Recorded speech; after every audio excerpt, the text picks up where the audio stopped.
computer မှာ Facebook Messenger တွေဘယ်လိုသုံးမလဲဆိုတဲ့အပိုင်းလေးကိုမေးထားတာလေးရှိတယ်ပေါ့နော်ဒါလေးနဲ့ပတ်သက်ပြီးတော့ကျွန်တော်တို့တစ်ချက်လောက်မျှဝေကြည့်အောင်ပါGoogle Chrome browser လေးတစ်ခုလောက်ဝင်လိုက်မယ်ပြီးသားပြီဆိုရင်ကျွန်တော်တို့ဒီဘက်မှာပေါ့နော်ဒီ browser တစ်ခုခုတည်းကိုကျွန်တော်တို့ဝင်လိုက်မယ် Google ထဲကိုတစ်ချက်ဝင်လိုက်မယ်ဒီမှာကျွန်တော်ရိုက်ရှာရမှာက facebook.com ပေါ့နော် FAC page Facebook လို့ပဲကျွန်တော်ရိုက်လိုက်ပါမယ်နော်အနာခေါက်မယ်မှာဒါလေးပေါ်လာလိမ့်မယ်ဒါလေးကိုတစ်ချက်နှိပ်ပါဒီလက်ရှိFacebook ဒီ site app ကိုနှိပ်လိုက်တဲ့အခါမှာအကောင့်တွေဖွင့်ဖို့ရအတွက်ဒီဘက်မှာဒီ first name တွေ last name တွေဒီဘက်ကဒီသူ့ရဲ့ Gmail အကောင့်ပေါ့နော်ဖုန်းနံပါတ်နဲ့ဖွင့်ပါလားပေါ့ဖုန်းနံပါတ်နဲ့ကတော့အဆင်မပြေပါဘူးเนาะအဲ့တော့ဒီဘက်မှာ password တွေထည့်မယ်ပြီးသားပြီဆိုရင်ကိုယ့်ရဲ့ website credit တွေပါတယ်ဒီမှာအချက်လက်စုံအောင်ထည့်လိုက်မယ်ချက်လက်စုံအောင်ထည့်ပြီးတော့ဒီဘက်မှာအကောင့်ဖွင့်ပြီးဆိုတာလေးကိုနှိပ်လိုက်ပေါ့เนาะဒါကတော့အကောင့်တွေဖွင့်တဲ့အပိုင်းပေါ့လက်တလုံးမှာတော့အဆင်ပြေဖို့ရမသေးကြသေးဘူးပေါ့เนาะဒီအကောင့်တွေ Facebook အကောင့်အတွက်ချပေးဖို့ရအတွက်အဲ့လိုမဟုတ်ဘူးကျွန်တော်တို့ကဖုန်းထဲမှာလည်း3လက်စရှိတယ်ဖုန်းထဲမှာလည်းသုံးနေတယ်ဖုန်းကနေတစ်ဆင့်ကွန်ပျူတာကိုပြောင်းပြီးတော့ကွန်ပျူတာမှာလည်းသုံးမယ်ဖုန်းမှာလည်းသုံးမယ်ပေါ့ဒီလိုပုံစံမျိုးအခြေအနေကိုကရထားတယ်ဆိုရင်ဒီမှာအကောင့်တစ်ခုရှိပြီးသားလားလို့သူကမြန်မာလိုမေးတယ်ပေါ့နော်ဒါသူ့ကိုနှိပ်လိုက်အောင်ပါဒါဆိုရင်ကျွန်တော်တို့ကဘာရောက်သွားမလဲဒီဘက်မှာ email သို့မဟုတ်ဖုန်းနံပါတ်ဆိုတဲ့နေရာမှာမိမိရဲ့ user name ကိုထည့်လိုက်မယ်စကားဝတ်ဆိုတဲ့နေရာမှာ password တွေထည့်မယ်ပြီးတော့ရင် login ဝင်မယ်ဆိုပြီးထည့်လိုက်အောင်ပါမယ်နော်ဒါဆိုရင်ကျွန်တော်တို့ကကိုဒါမှာ Facebook တွေ Messenger တွေကိုလွယ်တကူသုံးလို့ရမယ်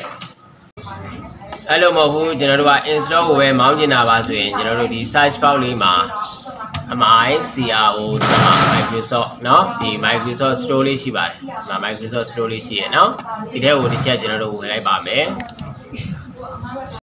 အဲ့မှာ Microsoft Store ကိုရောက်တဲ့အခါမှာကျွန်တော်တို့ကဒီဘက်မှာ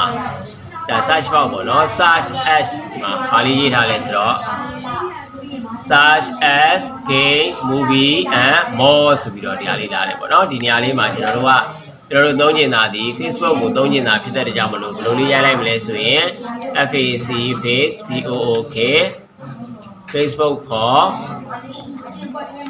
PC လို့ကျွန်တော်ရိုက်လိုက်ပါမယ်เนาะ Facebook for PC လို့ဒီမှာရိုက်လိုက်ပါပြီ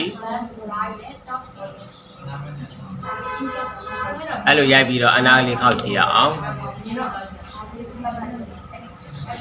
အဲ့လိုရိုက်လိုက်တဲ့အခါမှာဒီဘက်မှာကျွန်တော်တို့ဗာလေးပေါ်လာလဲဆိုတော့ကိုသုံးမှာက Facebook ဖြစ်တဲ့ကြောင့်မလို့ဒီမှာ Facebook icon လေးပေါ့နော်ဒီ Facebook icon လေးတစ်ခုပေါ်လာပါပြီအဲ့ဒီ icon လေးကိုတစ်ချက်နှိပ်ပြီးတော့ down မှာပေါ့နော်ဒါလေးတစ်ချက်နှိပ်လိုက်မယ်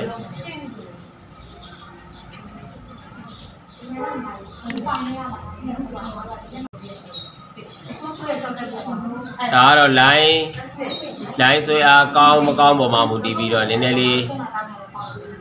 ရတယ်ပေါ့နော်โอเคရပြီ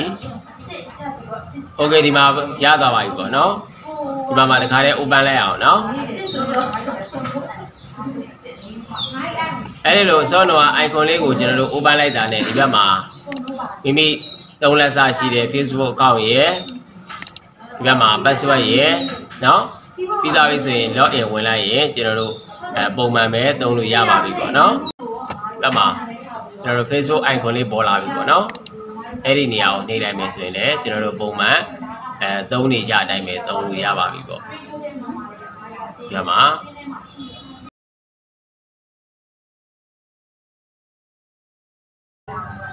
โอเคပါဒါဆိုရင်နားလည်လိမ့်မယ်လို့ကျွန်တော်ထင်ပါတယ်เนาะโอเคမြတ်မရှင်းရင်လည်းထပ်မေးပေါ့เนาะဘာလို့ဆိုတော့ဒီ page ပေါ်လာပြီဆိုရင်ဒီဘက်မှာကျွန်တော်တို့ကဒီမှာ Facebook ရော page ရောအကုန်လုံးပေါ်လာမှာဖြစ်တယ်။နောက်တစ်ခုက Messenger တို့ဘာလို့ဆိုရင်လည်းပဲဒီဘက်မှာကျွန်တော်တို့ဒါလေးရှိတယ်ပေါ့နော် Messenger ပေါက်လေးကိုလှမ်းနှိပ်လို့လည်းရတယ်တခါတည်းပါလာတာပေါ့။ဒါဆိုရင် Messenger နဲ့ကျွန်တော်တို့လှမ်းပြီးတော့ပို့ထားတဲ့ပုံလေးတွေပဲဖြစ်တယ်ပေါ့နော်။လှမ်းပြီးတော့မေးထားတဲ့ပိုင်းလေးတွေပါပေါ့။ဒီမှာရှိတဲ့ပုံစံအတိုင်းတစ်ချက်တည်းဒီဘက်မှာကျွန်တော်တို့ဒီ Messenger နဲ့လှမ်းပေးထားတဲ့ပေါက်လေးတွေအဲ့လိုဆိုတော့ Messenger ကတီးတန်း Facebook ကတီးတန်း Page ကတီးတန်းအဲ့လိုတော့တီးကြစီတင်စရာမလိုပါဘူးပေါ့နော်โอเคပါဒါလေးနားလဲလိမ့်မယ်လို့ထင်ပါတယ်